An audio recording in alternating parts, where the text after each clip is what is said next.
اللہ نے فرمایا کنتم خیر امۃ اخرجت للناس تأمرون بالمعروف وتنہون عن المنکر۔ یہ وتواصوا بالحق کی تفسیر ہے کہ ہم نے لوگوں کو حق کی دعوت دینی ہے، ہم نے لوگوں کو حق کی طرف لے کے آنا ہے، نیک کاموں کی طرف لے کے آنا ہے۔ اور میرے واجب الاحترام یہ دیکھیں، ہم نبی مکرم صلی اللہ علیہ وسلم کے بارے میں اگر وہ خود عبادت کرتے تو غار حرام میں وہ کتنی عبادت کیا کرتے تھے، لیکن اللہ نے حکم دیا کہ صرف اپنی عبادت کی طرف دھیان نہیں رکھنا، آپ نے ایک دن لوگوں کو بھی دعوت دینی ہے۔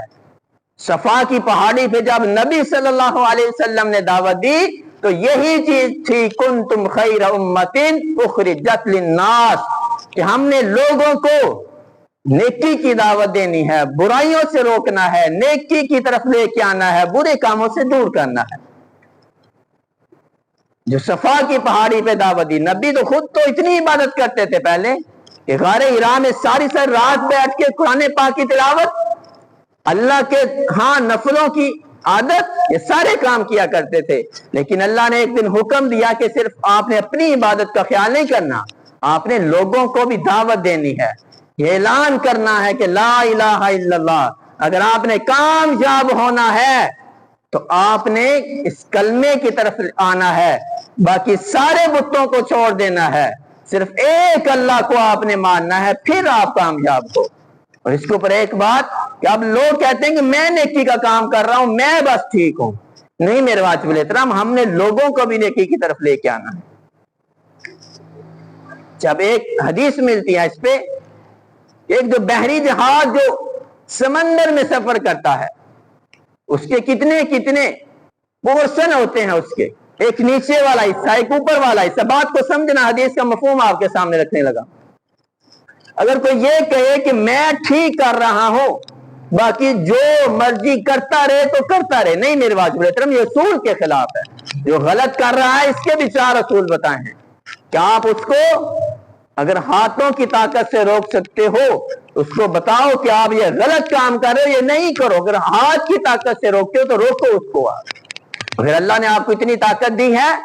کہ میرا چھوٹا بیٹا اگر کوئی شرارت کرے، اس کو تو ہم ہاتھوں سے روکیں، بیٹا یہ کیا کر رہے ہو، ہم کر سکتے ہیں، وہاں ہاتھ استعمال کرے۔ اگر نہیں کوئی بڑا آدمی ہے، غلط کام کر رہا ہے، تو ہم اس کو ہاتھ سے تو نہیں روک سکتے، ہاتھ سے تو نہیں کچھ کہہ سکتے، لیکن اس کو زبان سے ریکویسٹ کر دیں کہ بھائی جان یہ غلط کام ہے، یہ نبی صلی اللہ علیہ وسلم کی تعلیم نہیں ہے، یہ اس کو آپ چھوڑ دو۔ اس کے سامنے درخواست رکھو، ریکویسٹ کرو کہ بھائی یہ کام چھوڑ دو، اس کو زبان سے منع کر دو۔ اگر یہ بھی نہیں کر سکتے تو کم از کم اگر کوئی ایسا ہی بندہ ہے جس کو ہم ہاتھ سے بھی نہیں منع کر سکتے، زبان سے بھی نہیں کہہ سکتے، تو اس کو کم از کم ہم یہ کہیں، دل میں یہ کہیں کہ یہ بندہ غلط کام کر رہا ہے، اس کو یہ کرنا نہیں چاہیے، یہ ایمان کا آخری حصہ ہے۔ تو یہ کہ نا کم از کم ایمان کتنا ہونا چاہیے، اتنا ہونا چاہیے کہ برے کو برا جانے۔ میں مثال حدیث کی جو مفہوم آپ کے سامنے رکھ رہا تھا، ایک بحری جہاز ہے، بحری جہاز میں لوگ سفر کر رہے ہیں، اوپر والے پورشن میں بھی لوگ ہیں، نیچے والے میں بھی ہیں، لیکن جو نیچے والے ہیں ان کا جو پانی کا بندوبست ہے، پانی پینے والا جو ہوتا ہے، انہوں نے کہا کہ نیچے نہیں یہ رکھا، جیسے کولر آج کا رکھ دیتے ہیں، یہ پورشن میں نہیں نیچے رکھا ہے مثال کے طور پہ۔ لیکن نیچے والوں کو پانی کی ضرورت اگر پڑے، اگر یہاں پہ کولر ہم رکھیں تو وہ نیچے والے آ کے اوپر آ کے پی کے جائیں گے۔ ایسے ہی وہ مثال ہے کہ بحری جہاز ہے ایک، تو بحری جہاز میں پانی کا جو بندوبست ہے، پینے والا جو پانی ہے وہ اوپر والے پورشن میں رکھا گیا۔ اگر نیچے والے یہ کہیں کہ کوئی بات نہیں، ہم اتنی دور اوپر پانی پینے کے لیے جاتے ہیں، ہم ایسے کرتے ہیں کہ سمندر ہے اتنا بڑا، پانی والا سمندر،